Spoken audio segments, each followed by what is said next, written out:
the amount of capital work, capital money coming into the municipality of Anchorage to support our capital program, thus sort of supporting and supplementing our capital improvement budget, is really pretty much gone. That number has gone from tens of millions of dollars to pretty much zero on the capital side. There's a little bit of money in there for matching. There's I think a little bit of money in there for this Eagle River Road Board. It's pretty much all gone for its large capital works. And in our general government operating budget and the capital budget, we don't have state requests for capital projects as it is to general government. The other thing that we looked at is we looked at how we do our regular budget. We build a continuation budget for the new assembly members or members of the audience. The way that the municipality has traditionally built this one is a continuation budget.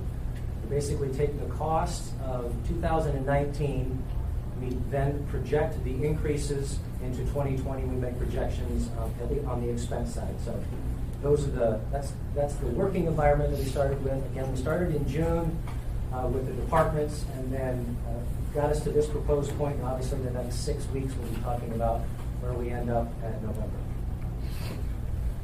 So I did talk about how we got to where we are. I will just say that when we built this particular budget, we were really looking at some of the mayor's priorities and some of the situation that we're in. This budget continues to focus on priorities of public safety, homelessness, and some operations stability. The other thing about this is we are going to continue, and as we are right now, we're going to continue to maintain our AAA bond rating. We're also going to make sure that we're shoring up all of the key things that we need to make sure that we are in a healthy fiscal situation.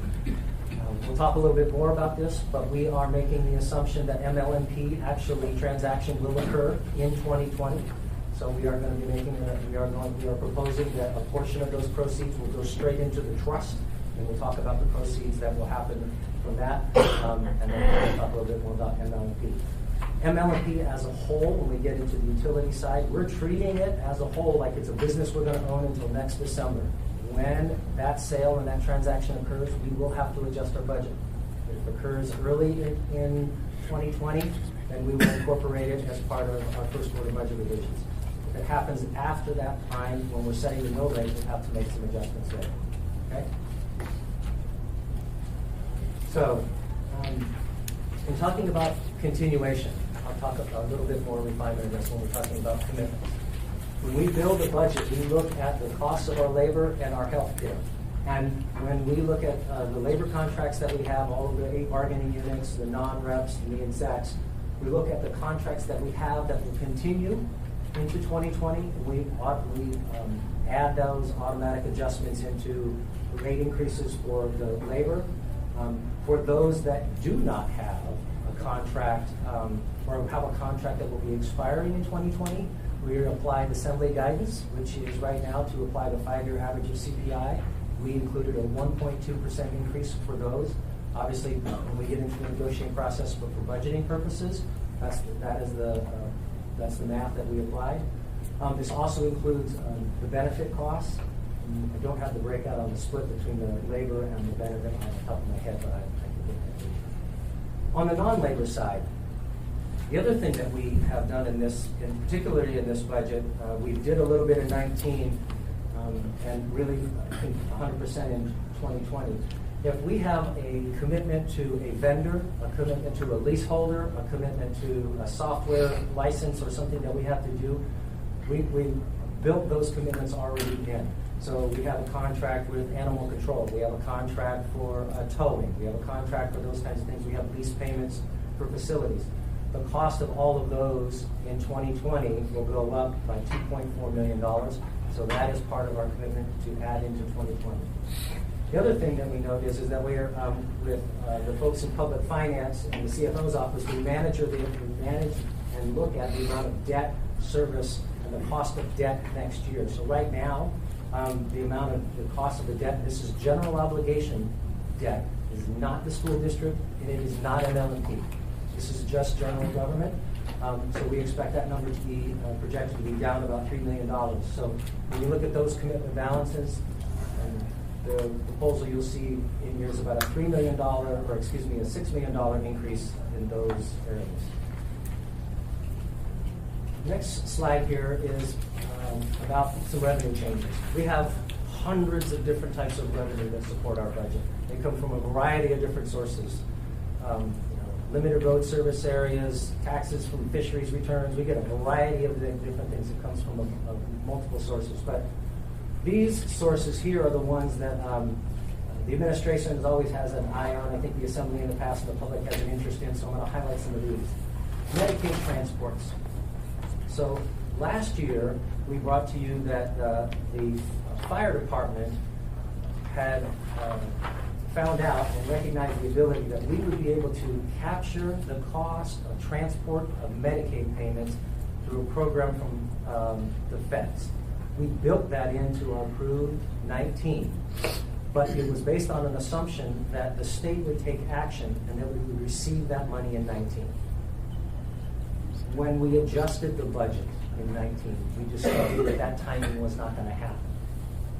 But in August of this year, that letter did go out. So we know that those revenues are going to come in 2020. So we feel more confident to include those as a revenue stream in 2020. The other thing that I mentioned before, this proposed budget is making the assumption that the transaction will complete with MLP in the calendar year of 2020. With that, as we told the voters, as we've discussed with you, as we've had other conversations, there's three primary purposes of what we're going to do with those resources when we get in. First thing we're going to do is pay off MLP debt. Next thing that we can do is put money into the trust. Right. And then if we want to, we can actually pay off other debt.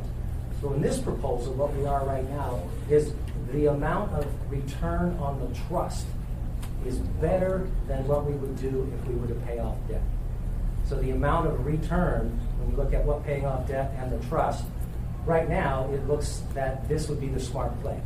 The other thing is, this is the amount of additional money we would get from in the interest from the trust. It's not the total amount. We already get about $6 million. When we sold ACS and we had a trust, we get about $6 million. That's already into our budget. This would be on top of that.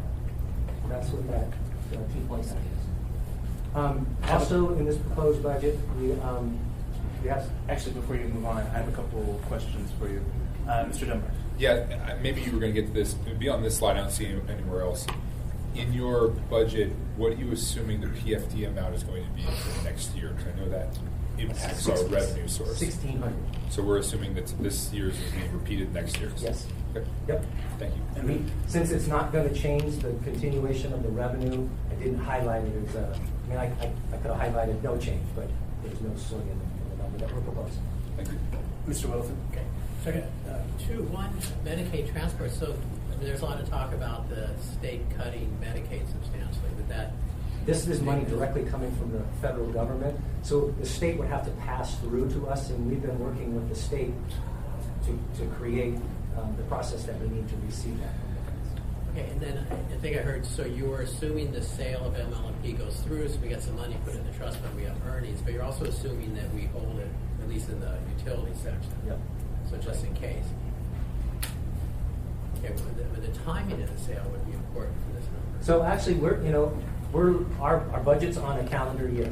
So as long as those receipts are in by December 31st of 2020, and honestly, if we see that the sale or the transaction is going to not be in 2020 for some reason, then when we get to the first quarter, we'll make some adjustments. Because I mean, the schedule the RCA is on right now, and then the possibility that they may extend that. The timing of whether or not we'll get all of that done by first quarter is still unknown. But right now, we assume that everything will happen before December 31st of 2020. But if we did that sale, we got a whole bunch of money, we put it in the trust fund, we get earnings on it, but if it happens in June, you only get half a year's earnings. Then so your 2.9 assumes a whole year worth? And frankly, this is a very conservative return. So, It assumes half the year. Thank you. Assumes half the year. Well, you'll see, this is the conservative estimation of what the dividend increase would be. Well, that's good. I guess that's what it is. Yeah. Mr. Constant. Yeah, thanks. You stated that currently the way the market is and as we're looking forward, it makes more sense to put the money into the trust.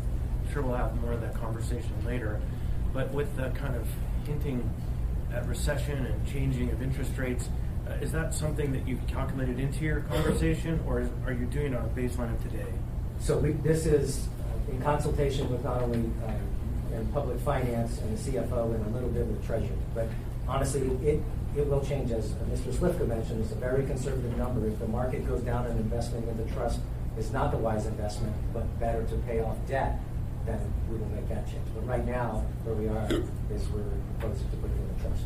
And to clarify, so this is based on the statutory 4.25% payout from the trust, which has absolutely nothing to do with what the internal returns are in the trust. And the calculation that Lance is talking about is, our trade-off is, do we put it in the trust and get a 4.25 payout, or do we pay off debt where we effectively can borrow money for 2.5%? And the answer is better to invest and get the 4.25 return than to pay down debt where we're paying less. So essentially, the argument is it makes no difference what the market is doing in a general way because we have a payout percentage. Okay, thank you. Mr. Jones. So we've had conversations about this over the last couple of years, and we've all tried to avoid putting the cart before the horse and talking about where the funds would go until we knew the MLP thing was going to happen. But I just want to make sure that we're having a sort of a broad view of what debt is, right? So it's not just the simple, like bond debt, for example. So we did the, where's Bill Falsey? Oh, there he is. The certificates of participation, right, to refinance a retirement account that was essentially debt, even though it wasn't debt like on our books, but we were paying out a rate there that was like 5 or 7% or whatever it was, and then we essentially refinanced it. Right. So I assume that you already have gone through all of those potential accounts too, and said maybe we could pay down one of those or not. Well, I think that's a conversation that we are going to have and probably want to have with the Assembly about which ones we do and at the time in which we do it. That's why we didn't propose one particular, whether it's COPS or it's the COP or some other debt that we would pay off, because I think that's a broader conversation. But right now, the market would suggest it makes sense to invest, not pay off debt. If that's the decision that we ultimately make, then we need to figure out which debt do we pay, and how much. And I guess I always want to clarify too, I'm not talking about the COP debt itself. I'm talking anything. about what we did with that retirement account, which wasn't technically a debt, but it was a thing that we had to pay every year that we could pay down. Right? Possibly. Yeah, okay. Just one other. Yeah, Mr. Peterson. Thanks, Mr. Chairman. And I'm trying to remember last year when we were putting the budget together, we were anticipating a $2,400 or $2,500 dividend, something like that. Is that correct? What we did is we budgeted $1,600. Was that right? And the governor, through the time we proposed, and then the time in which we adjusted, we changed it from 16 to 2,500. Based on the conversations that the governor had. And then since the legislature took different action, we only got 1,600, which affected the revenues that we got for court, for people that owe us money, collection. Yeah. So we got 16, we're using 16, and then if the governor goes up, if it goes up or goes down, we'll adjust again. All right. Yeah. Yep. Thank you. Yeah, Mr. Constant. Just a quick note. You said something, I don't know that you actually meant it. You said that we may want to consult with the Assembly when we make those decisions. And Consult with the Assembly. Okay. I just suggest the sooner the better, because trains get derailed when things come at the last minute. Yep. Thank you. All right. Exemption reviews. So as many of you know, the administration and with the work of property appraisal has been doing property exemption reviews. The Budget Advisory Commission over time has been doing reviews, and one of the things that we're doing is going in and validating basically the exemptions that people are claiming they're actually receiving those. When we do an exemption review, if there are changes or if someone is claiming an exemption in the year in which we are actually setting the mill levy, that adjusts that taxes that year.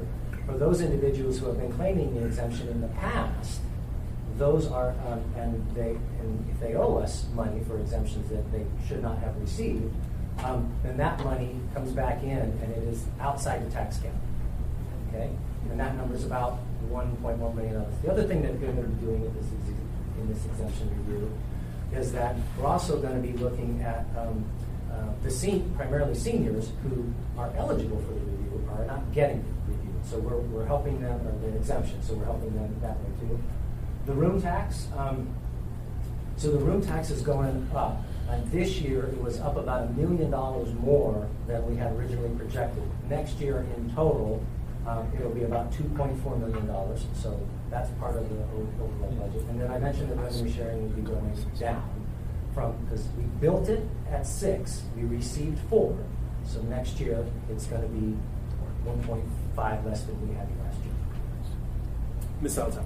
Thank you. On the exemption review, the 1.1 million, is that anticipated or actually collected? That's anticipated. Anticipated. Thank It's you. projected based on the initial work that they had done, I think in the last quarter. Okay, thank you. It's a projection. Thank you. Mr. Constable. Thanks. I just want to make sure we're talking apples to apples. When you just said the room tax, you said this is total we're expecting Yeah, to yes. collect? Yep. No. This is the increase. The total This is the increase, right? The total's like. Yeah, 30 okay. million, I just, think. I want to make that's sure I the understand. increase. These are the changes from what we already have. Thank you. Mr. Wells. So on the exemptions, if someone has an exemption for being over 65 or whatever it is, and then you go, no, you're only 63, and you take that away, we get more revenue? I thought, our tax cap is our tax cap, and it just spreads out to people. So for the years in the past, so I think they go back 5 years. The books are already closed on everything up until 18, 19 will be closed.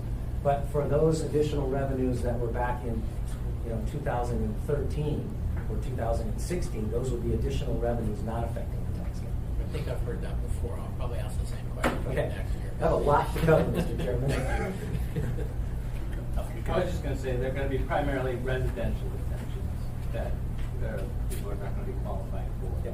Not sewer. One last question, and then we'll move on. Ms. Kennedy. The room tax increase, is that just from the new registration of B&Bs, or is what's driving that number? Don't know, that's just more people. Okay. It's just more tourism. All right, interesting. Thank you. Yep. Okay, moving along. So in your packet or in your assembly documents, when you get the ordinance for the general government operating budget, there is an attachment. It's called the AM support. It's the one that we look at a lot. It's got the line item of which department and which fund it's going to be changing.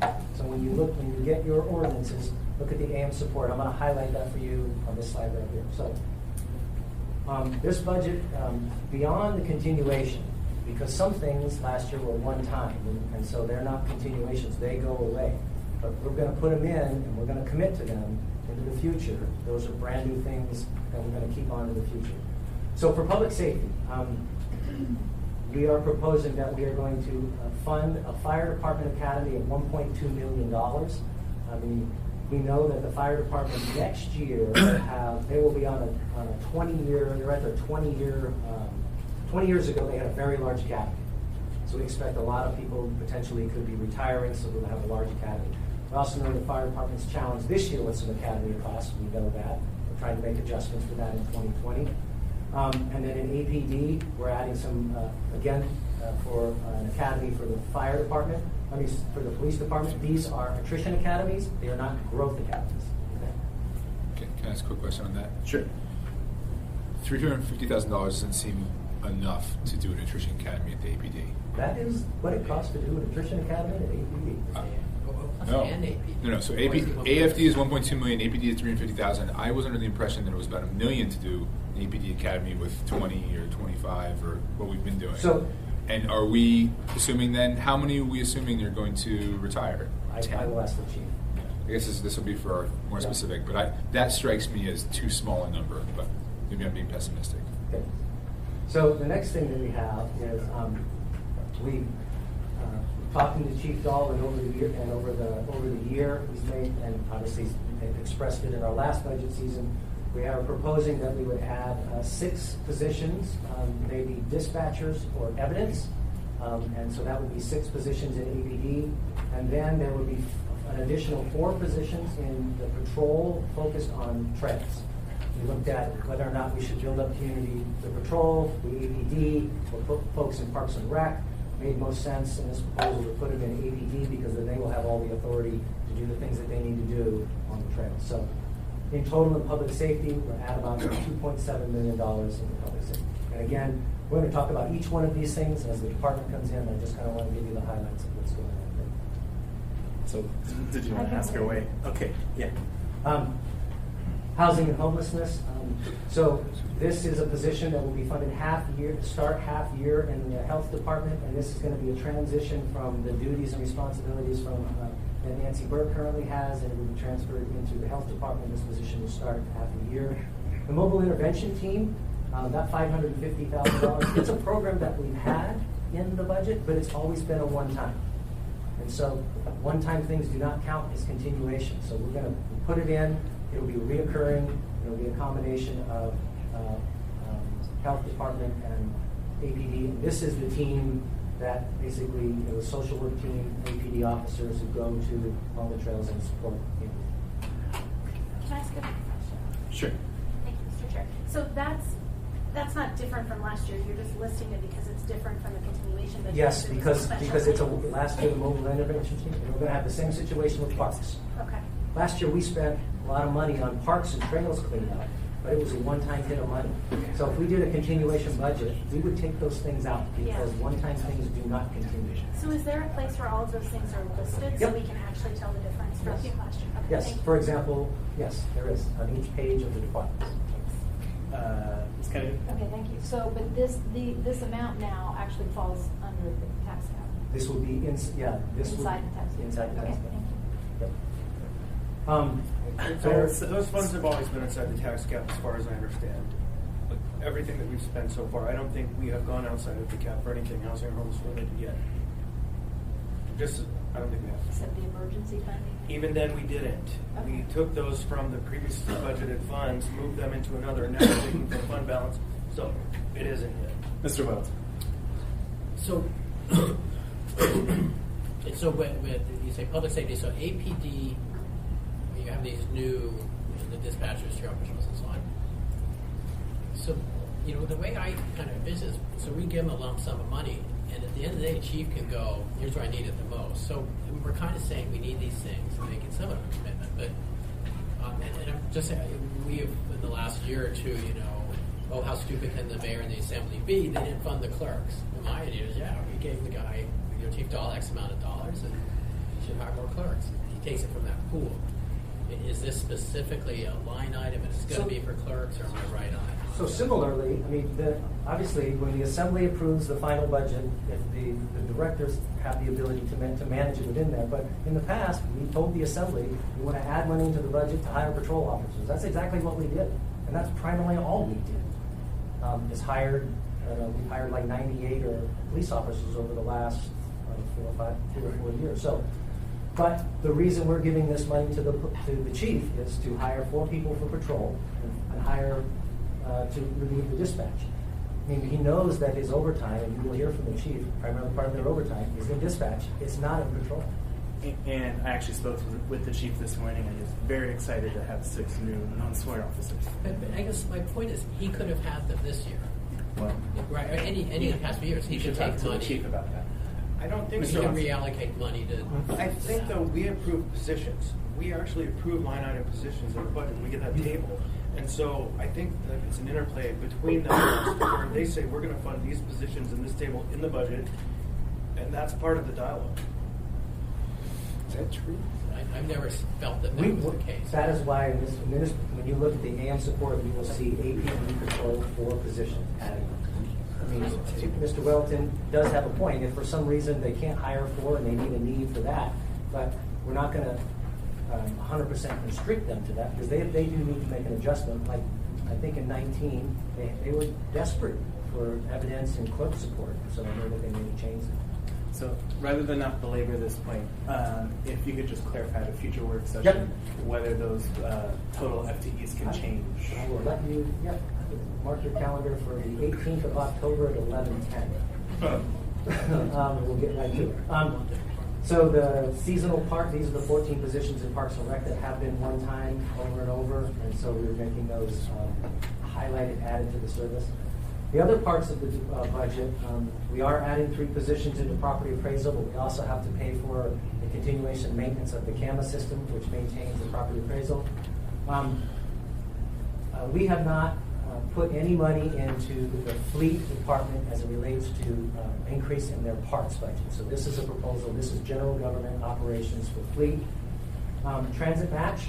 The transit department has traditionally received about $150,000 to $180,000 in matching funds from the Alaska Mental Health Trust. They're not getting that, so we're going to, and that they use to match federal transit money. Mr. Falsey mentioned, I think at your last meeting, that we're interested in starting to audit payroll, and we're going to start going back all the way in the 3 positions that we would take to do that. We're adding those into 2020. Women, infants, and children's position. This would be a full-time position inside the health department in support of a grant program that they currently have. And then you'll see a variety of other things in here. There are additional interpretive support for the assembly office, the work that Brendan's doing on the I-team, and a lot of the work that he's doing with other nonprofits, but also with property appraisal, the library, implementation of phases of the climate action plan, some other items you'll see in there. Got one question for you, Mr. Dunbar. Yeah, thank you. I realize we're about to leave this slide, and I'm not sure if this is appropriate for this slide or in a few slides when we talk about unrestricted fund balance, and there's AFD and ABD on here. But we heard testimony 2 days ago from the head of the fire union that I believe was either bolstered or at least acknowledged by Mr. Falsey, that we have sort of systematically underrepresented how much overtime AFD is going to use every year. And so it looks like they're blowing their budget every year, but we know it's going to happen. And it's not necessarily going to happen to the degree it happened this year because there was unique factors with SAP and what have you. But every year it seems like we're $1 million over or something like that.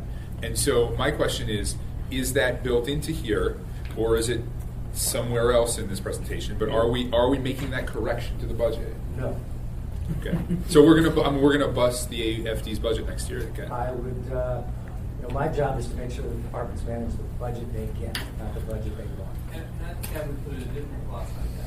The budget documents that you get are closer to what Assemblymember Weddle was describing. They are full dollar appropriation, which is schematically broken into labor and non-labor, and a little bit of visibility into supplies and travel. Behind the curtain, we load a budget which is very detailed with lots of line items, where it says the transit department budget means this many people and this much non-labor. Non-labor is fractured into gasoline purchases, tires, tools, wrenches, whatnot. The line in the fire department budget for overtime has not been adequate, maybe forever. I'm not sure.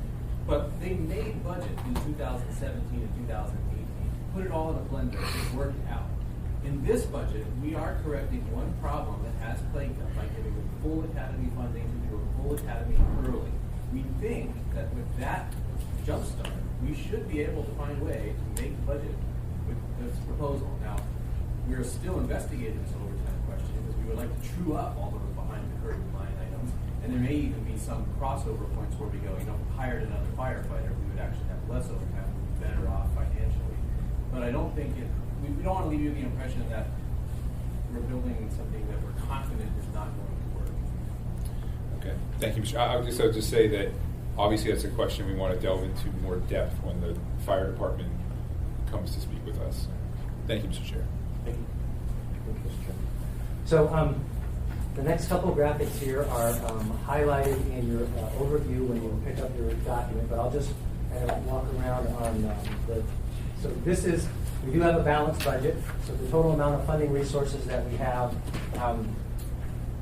coming in of the property taxes, that $310 million, that includes about $19 or $20 million of the property taxes from the limited road service areas, Chugaki River, Girdwood, that's all in. The other taxes, the taxes other in the tax cap limitation, those are the ones that are part of the tax cap calculation. The tobacco, marijuana, fuel, that's all of that revenue. So anyway, each one of these is broken down all the way around. The one that has the ML or the contributions for ML&P would be the contributions and transfers from funds, so part of that 13.6 is part of the MLP. And then going around revenues from the state, that includes revenue sharing, license permits, fees. This also includes the development services is proposing a rate increase for their fees. We're assuming that those things would be included and approved. They are part of the revenue increases inside this budget. Fines and forfeitures, that's court, trial, and fines in that manner. Investment income, that's the investments from the cash pool. Intergovernmental charges. The fund balance number, that fund balance number is from all funds, not just the 5 majors. So it includes the fund for HLB, for the permit, or for building safety, insurance. It includes everything. So that's the net of the fund balance, and again, that's explained all the way down. I know that when we talk in this room, we talk about fund balance, we're only primarily interested in 5, but there's a lot, over 40.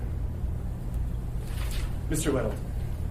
So that means in next year's budget, we have to pay back a whole reduction. We've already, most of those, yeah, but most of those, this 0.32 or negative, they are in, they're in all of the funds, all of the service areas. So I could break them down. But that's basically what that means, right? Yeah. Pull some out, we need to repay. Yes, but it might not be one from the 5 majors. Yeah. It might be from it might be from another fund. So this is where we're spending our dollars. Again, the pie that you saw here and the pie you saw previously, the breakout is pretty much the same percentage breakout from last year to this year. It's about 55% of it's on personnel, supplies, travel. The other services, to remind you guys, that's everything that we do in contracts, professional services, supplies, leases, everything that's in that. And then the debt service we talked about. Depreciation, most of that $10.3 million is depreciation, because as soon as we start working on SAP, it starts depreciating. It's a lot of technology. You'll see most of that in IT's budget. So here's a summary of the breakdown of the budget by department.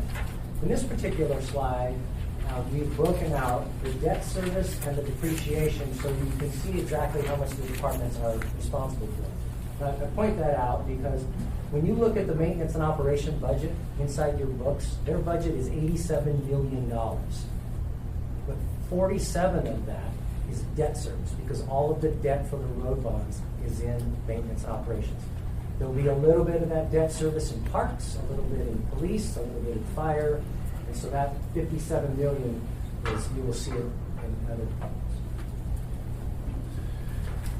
Here's a slide that shows the differentiation between the position count between 19 and 20.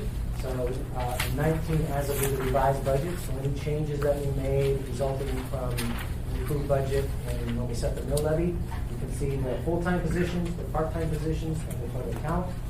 And then what we're proposing for full-time, part-time, and then the new count. You notice that the biggest changes are going to be in 3, the property appraisal, which is in finance. Property appraisal is in finance.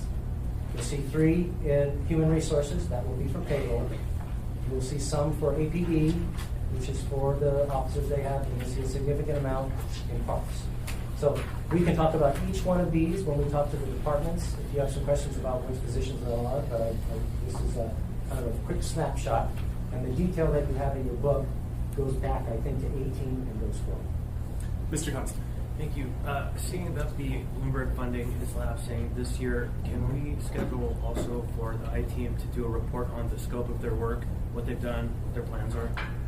I will find out, but we're also going to continue to keep their efforts going inside economic and community development after the Bloomberg grant runs out. My point of that question is, on a work session? I don't know how you want to do that. I don't want to create work, but if we're going to be changing this to an internally funded, taxpayer-funded operation, it'd be nice to know what happened and where we're going. Absolutely. Thank you. Good point. We will certainly do that.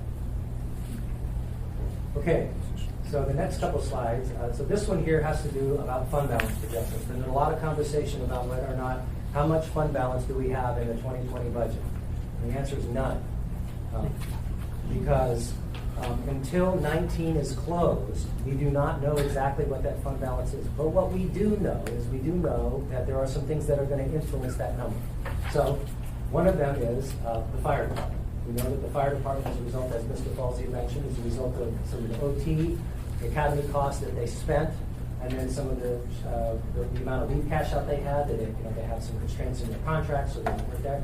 That number right now, it looks like it could be about $4 million. It could be less.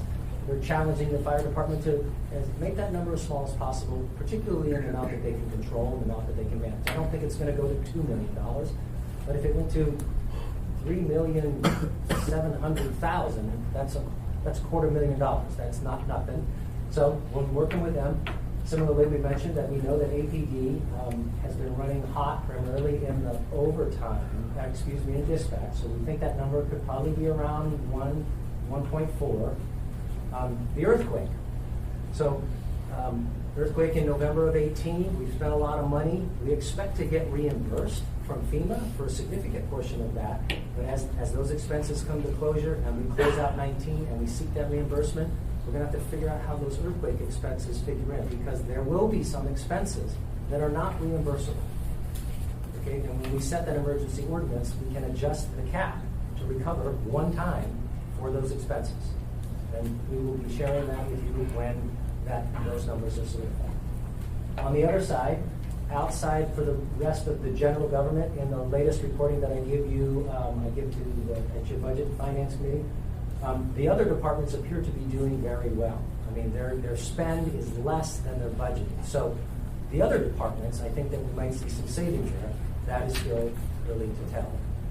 And then, as Alex had mentioned before, and as Treasury shared it with you in the report you got last month, the amount of money that we budgeted for revenues in 19 is coming in better than we thought. It's coming in at $2 million more in 19. That number automatically goes into the fund balance. So when we start moving these things around, when we close 19, starting in January, we'll know what that is. And any adjustments we have to make to fire, police, or anyone, we will need to do a supplemental appropriation to the correct fund when we know the exact amount when we do 1Q. Right now, we would be guessing. And so that is why there's no additional revenue, no fund balance on this. So the budget is balanced without it. Mr. Weld. I'm sorry, I'm back up page. So you got Parks and Rec increased 21 positions. Is that because John Rod is leaving? It's only 7 of those are needed because of John Rod, and the other 14 are because of camp cleanup. I know he was a superstar, but not. Yes, I'm going to miss it. If I might on Sure. that, did we or are we contemplating that position of the parks public lands code enforcement person? Is that contemplated in here somewhere? That would be the ranger type of person for our public spaces. I'll have an update on that. I don't know. Okay, moving along. I'm going to summarize, then we're going to go to capital and utilities in 16 minutes. Right, so the proposed budget, when we started at the approved budgeted amount for 2019, last April, we set the mill rate, we were at 526. This proposed budget, with the continuation and the adds that we've had in the public safety, homelessness, and the other items that I mentioned, the budget will go up about $12 million, up to $539 million. The position count, I won't go into this, we can talk about it individually, but basically we're adding public safety, we're adding a lot of non-public safety, mostly in parks. Property taxes. So the property tax, when we set the mill rate, is at $287. The amount of property taxes, when we take into all of those things inside the cap that are changing, the amount of property taxes would go up about $3.6 million on this projection.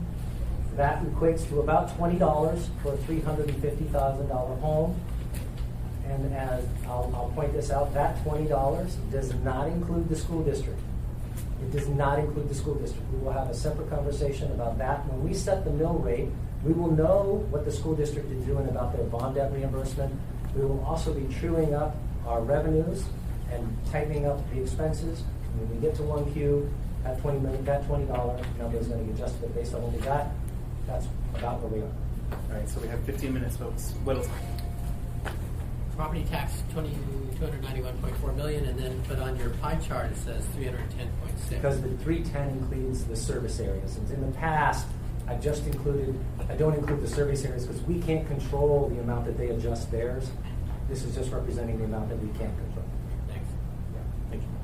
Good catch. Thank you, Mr. Moore. Okay, briefly, the bonds. So we have a bond proposal. Obviously it's a 6-year capital program. This is primarily in 2020. So these will be the projects we have proposed on the bonds. For the fire department, this will be this is by department that would be managing the resources. So the fire department, it's four ambulances, a ladder truck, and we're going to start the design on a revised shop. The shop that they had out at Airport Heights is, I think, built in '84 or '85, and the fire department's changed a little since then. We're going to figure out exactly what they need, and then you will see in the 2021 there's a $4.5 or $5 million hit to actually do the construction. We move it. The library, most of this is for 4 elevators that were not included as part of the renovation that was done. The library, these elevators, they were on the facilities bond last year. The facilities bond included money for the elevators and senior centers. That bond did not pass. We're going to propose that we focus on those, ask the voters to do those again. Maintenance and operations, 3 big ones here. Senior centers, there's about $3.7 million, about $1 million in Eagle River, and about 2.5, a little more than that, in the Anchorage Senior Center. There's a proposal to increase some investment in the communications, primarily in the Upper Eagle River Road, and then off of in the Chugiak area, and then at Hope, which allows us to reach into Girdwood. They'll have more capacity for communication in those areas. Right now, they're kind of limited in the number of channels that can talk at the same time in those areas. With this improvement, they'll have the same. They won't be so. They'll have more capacity to have that communication, give them a little better reach. And then the third item is inside this one is we are proposing to bond for the APD fleet, 36 vehicles. So we have bonded for fleet in the past, but it would be under the maintenance and operation department. When we get to the police department and we get to M&O, I'd like to spend a little bit more time talking about why we're doing that and how come we think that's a good idea at this time. Parks and Recreation, the bond that they had last year looks pretty much the same as they had used to. Public transportation, it's about $500,000 more than last year. That $2 million will match 12.6 of federal programs, bus stops, and improvements in facilities there. Roads and traffic, there's a lot of significant projects in there. I know that one of the ones that's on the Assembly's mind, or has been, is Academy Vanguard. There's a $4 million in there for a right-of-way hit in that one, but we also have a lot of improvements there. The other thing that we've included is Girdwood is asked to put on the bond a $2.2 million bond to replace their Glacier City Hall, which is, I think, part of the old fire station down there. This would be a separate bond item. It would be a bond item that we would have to, Anchorage area would have to support, but all of the debt would be paid by the residents of Girdwood. We'll talk more about that. So wrapping up, we talked about the utilities. And so on the Anchorage water and wastewater utility, as it relates to position count, full-time and part-time, they don't have any significant changes that are going on. And I know that when we get to the utilities on the 25th, we'll have a lot more conversation about this. For the new members of the Assembly that haven't had a chance to take a look at these in the past, or haven't had a chance to take a look in the past, a lot of good financial information available in there. On the water side, this is their total budget that they're asking for. Their capital is down a little bit from last year, and then part is to help build some of their equity. And then this year, they are proposing to provide a $1.6 million dividend out of the water side of the utility and nothing out of the wastewater side. Mr. Weatherly. I think it was last year or this year, maybe. We did that deal with the Klutna for Powder Ridge, and that was a lot of money. Is that, I don't know, maybe we don't go into the status of that now, but is that factored in here as well? I don't think so, but I'll find out, because that was part of I think that was part of the loan program that they were looking at. I'll find out. I can jump in on that one. We put it into the budget to make it available, but it was always contingent on if Klutna agreeing to an interconnection agreement and then going out to voters to create the districts that would need to be created to pay it back. That hasn't happened. we have proposed the interconnection agreement. They said maybe this actually doesn't work for us and we'd like to pursue some kind of private development. The latest state of play was, couldn't you just give us several $1 million to bring the water line to our property edge? We said, no, we don't have that money. We couldn't get it back to the rates. So it's a bit eccentric. So it's not showing up in this. Thank you. Thank you. Mr. Dunbar. I'm fine, Mr. Chairman, thank you. Thank you. Mr. Constable. So at the risk of touching a hot fire, there's a dividend proposed of $1.6 million of water utility to the municipality, and we just authorized a $1.5 million line of credit to fund the master planning process for a new utility under this aegis, even though it's a separate utility. Are we contemplating perhaps paying back those funds with the dividend? It seems like that's a pretty parable wash right there without interest charges or other finance costs. And so I don't get an answer right now. That's a good question. I just get a sense of that's a little bit of hot fire that Okay. we need to talk about. We're not intending that. I think what we've represented all along with stormwater is completely separate. AWU is regulated by RCA. We're going to spend this money to do a whole bunch of work. We're going to come back to you and say, this is what a stormwater utility could look like, and you're going to say yes or no, go forth and create one or not. Isn't this cash to do that with? I mean, it just seems like They are unrelated. okay. Thank you. Thank you. Okay, wrapping up. Merrill Field, many of you are well aware that Merrill Field has been made some adjustments to the rate increases that take effect in January. This is including in that. It says 0 on capital. And that doesn't mean that they're not building anything. That just means that they had a lot of FAA money that they got recently. And so that is all already on the books, work being done. They don't expect to get another hit of money, I think, until 2022 or 23. So that's the reason why it's 0. And again, they're, Mr. Gibbs and his team out there are really doing everything they can and work with Alex's crew to make sure that they can get a healthy equity situation out in Merrill Field. ML&P, obviously there's really not a whole lot of changes in their budget from last year, but obviously we'll have a lot more conversations about that. The port, there are no real changes in the positions. Their operating budget's pretty much the same. That $7.6 million in capital, that's not inclusive, that's not the cement, petroleum cement terminal. That's, I think, some work they're doing on their fenders, a little bit of, I think there's some equipment in there. There's pretty small stuff. It's not the large capital investment for the port expansion. And then solid waste, they are proposing a rate increase for their disposal and their refuse, which is also included here, and I think is before the assembly or coming before the assembly will be effective next year. So again, in summary, the administration continues to focus on public safety and homelessness, not only in continuing the support that we built, but also adding some things in that we think are important to continue that effort.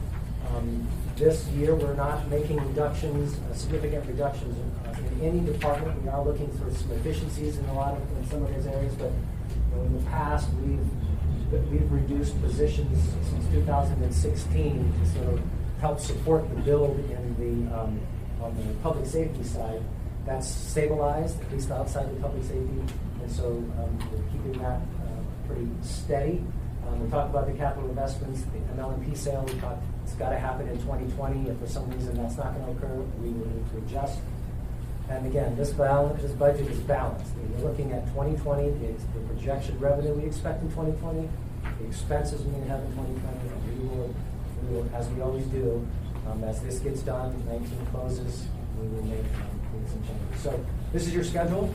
I know that you folks are busy, but again, it'll be on the addendum. You'll have 5 or 7 items on the addendum.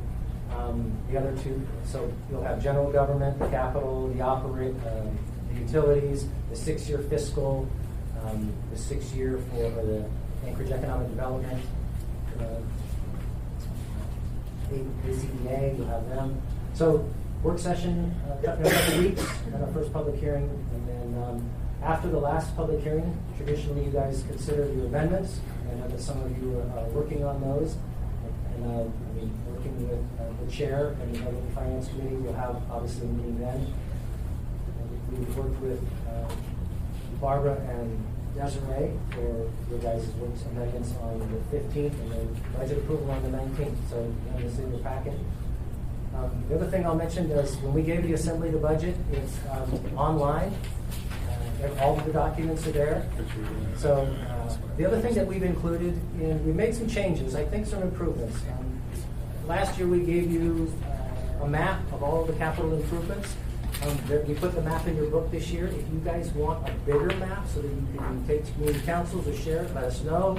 We'll definitely make one of those for you. If you want more of that size, let us know. The map is also available through a link online, and you can sort by department and sort by project. This year we got nominations from 20 of the 27 community councils, so about, I think, 6 more than we got last year, so it was a good return. It was really good to see. And I think that's all I have, Mr. Chairman, so thank you for your time. Great. Thank you so much for all your work on this. So with that, I do want to take a couple of minutes to end this, but Ms. Alta. Thank you, Mr. Chair. So the chair asked us this year, and I understand it's a little bit of a new process to kind of come to him via our committees with kind of our goals and objectives. Was that helpful? Was that It was, because some of those things were, I was made aware of those because the mayor's office had made us aware of what those things were, and I think I'm not versed in everything that you had in there, but as I recall, there was a lot about what we can do to support more trail safety, what can we do to shore up, what can we do to support shelters, and there's pieces that I know that you had some concerns about dispatch. I think one of the things that we didn't include was some training on customer service over at the police department or at the health development services, and I really think that those folks over there. We didn't include any money in there. Obviously, there's always room for improvement, but they departments are aware of those things. So anything improvements they have with the proposed budget can incorporate that. Thanks for that feedback. And that was a little bit of my thunder, but Sorry about that. it's all good. So, Independently verified. So as the members know, Suzanne and I sent a memo to the administration, which Ms. Alto just referenced, giving our budget suggestions based on our strategic planning meetings and meetings I had with the various committee chairs. So this is the administration's response to that, as paraphrased by me. I sent this to the administration earlier in the week. They didn't send me any edits, but if they do have edits, I'll forward that on. And they know that I was going to give this to you all today. So we won't talk about this here. Instead, questions can be discussed at a Rules Committee meeting in the future. With that, I will close the work session. Sorry. You're good. It's like independent